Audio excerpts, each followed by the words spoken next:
ఓం శ్రీ సాయిరామ్.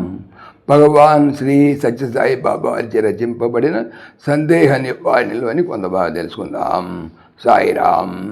భక్తుడు స్వామి గురు శిష్యుల యొక్క నడవడులు చక్కగా తెలిపితిరి. ఇప్పటి పరిస్థితిని బట్టి కూడా యథార్థవాది లోక విరోధిగా కనిపించును.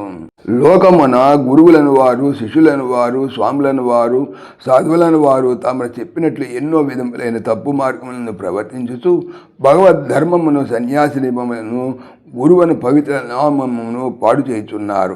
అట్టివారు తమను చెప్పిన ధర్మములు నచ్చగా వారి తప్పులను బయటపెట్టినందుకు ద్వేషమును పూనుచు తమ తప్పులను భావించగా వారిని సమర్థించుకుని కథలు కల్పించుకొని మాట్లాడుతురు. తప్పులు చేయు వారలకే తమరు చెప్పిన విషయములు అన్వయించును కానీ మంచి ప్రవర్తనతో ఉన్నవారికి ఇవి అన్వయించవు. వారు సంతోషింతురు. ఎవరెట్లు అనుకున్నాను తమరు మాత్రము యథార్థము తెలుపుతూ సాధకులను అభివృద్ధికి వచ్చినట్లు చేసి భగవత్ యథార్థమును చూపవలెను. స్వామి బాబు, ఎవరేమనుకున్న నాకేమి, అనుకుందురేమో అని అబద్ధం ఎట్లు చెప్పుట, గంధకు తగిన పొంతలన్నట్లు అటువంటి అన్యాయ అక్రమ ప్రవర్తనలో చేరిన వారే అనుకుందురు కానీ మంచివారు ఇటు యథార్థమునకు ఆనందింతురు.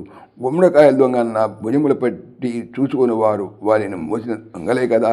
అట్లు లేని వాళ్ళకు భయం ఎందుకు, కోపం ఎందుకు? సిగ్గు కలిగిన ఇక పైన నన్ను సరి అయిన నడవలు నడుచుకున్న బుద్ధిమంతులు కాగలరు. తెలియక చేసిన వానికి నిజమైన పశ్చాత్తాపము, ప్రాయచిత్తము, తరువాత అడ్డవి చేయకుండుట నీతి లక్షణం. భక్తుడు స్వామి, తమను వ్రాయితున్న ధ్యాన విషయములందు కొన్ని సందేహములు కలుగుచుండును, అడుగుదునా? స్వామి తప్పక అడిగి తెలుసుకో, నీకు మంచిది, నాకు తృప్తి. భక్తుడు కొంతమంది ధ్యానమును ఆచరించుచు అది అభివృద్ధి అయినదా లేదా అని తెలుసుకోలేకముందురే దాని విషయమేమి? స్వామి ధ్యానమన్నా ఏకాగ్రతను సాధించుటే అభివృద్ధి. అట్టి ఏకాగ్రత ఎంతవరకు కలుగుతున్నది అనేది తప్పక వారికి తెలియకపోతే. భక్తుడు కొంతమంది ధ్యానమున ఏమేమో కనిపించును, వినిపించును అని అందురే అవి ఎంతవరకు అభివృద్ధి? స్వామి అవి భ్రమలు. అవి అభివృద్ధిని క్షీణింపజేయును, అహంకారమును బలపరచును, ఏకాగ్రతను చెడగొట్టును, ధ్యాన లక్షణము చెల్లించుట కాదు. భక్తుడు అట్లయినా అట్లు కనిపించే సమయమున ఏమి చేయవలెను? స్వామి వానిపై మనసును పోనివ్వక నీవు ఏ దివ్య రూపమును చిత్రించుకొని ఉన్నావో ఆ దివ్య రూపంపై దృష్టి చెదర్నీగా ఉండు. ఇట్టి భ్రమలన్నీ దివ్య స్వరూపంపై ఉన్నటువంటి దృష్టిని చేర్చుటకు వచ్చిన ఆటంకములని దృఢము చేసుకో. ఇట్టి భ్రమలకు రూపములకు చోటిచ్చిన ఆ రూపము నీకు మరుగై అహంకారం అధికమై అసలు మార్గము తప్పును. భక్తుడు అట్లు రూపములు కనిపించుట ధ్యానాభివృద్ధికి గుర్తులని కొంతమంది చెప్పుదురే.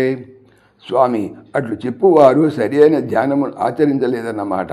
అంతేగాక వారికి ధ్యానమన్న ఏమో తెలియక శిష్యుల సంతోషం కొరకు అట్లు తెలిపి శిష్యులను భ్రష్టు పట్టింతురు. ఇదే అందులోని ఫలము. భక్తుడు అట్లయినా మేము ధ్యానమున పరమాత్మను దర్శించలేమా? స్వామి లేకేమి, తప్పక దర్శించవచ్చును. మీరు చిత్రించుకున్న దివ్య మంగళ విగ్రహముపైనే దృష్టి ఉంచి దానిని ఏకాగ్రత చేసుకున్న మీకు అనుగ్రహము అదే రూపమునందే ఎన్ని విధములుగానో కనిపించును. అయితే అందులో కూడా చలింపచేయనటివి ఎన్నో వచ్చును. కానీ మీరు భ్రమపడి మంగళ రూపమును మరువరాదు. సర్వమును అందులోనే ఇమిడి ఉన్నట్లు ధ్యానించవలెను. సర్వమును అందులోనే ఇమిడి ఉండునట్లు భావించవలెను. భక్తుడు అసలు మేము ధ్యానమిక స్థానమున ఎంతవరకు వచ్చినామని తెలుసుకొనకూడదా? స్వామి ధ్యానమునకు ఇది ఇన్నో స్థానము, ఇది ఈ రీతిగా ఉంటుంది అనేది నీకు తెలిసిన కదా.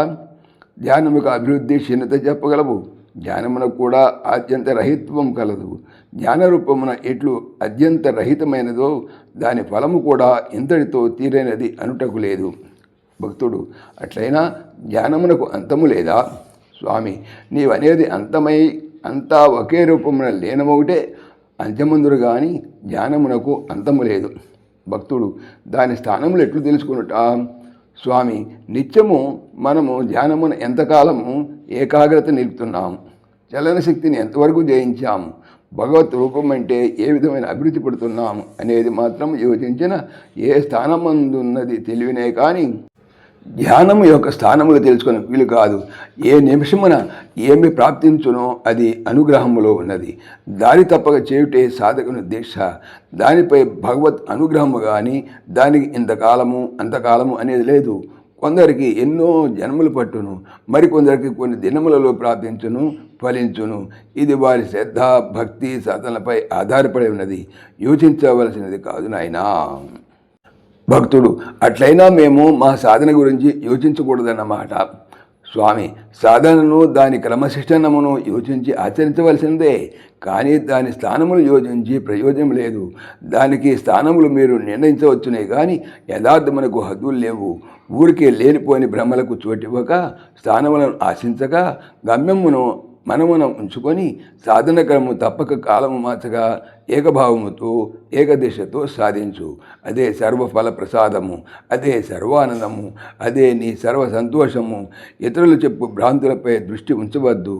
నీ అనుభవమే నీకు యథార్థము కానీ అన్యుల అనుభవములు కావు. కాన మొదట ఏకభావముతో ఏకాగ్రతతో ప్రయత్నించు.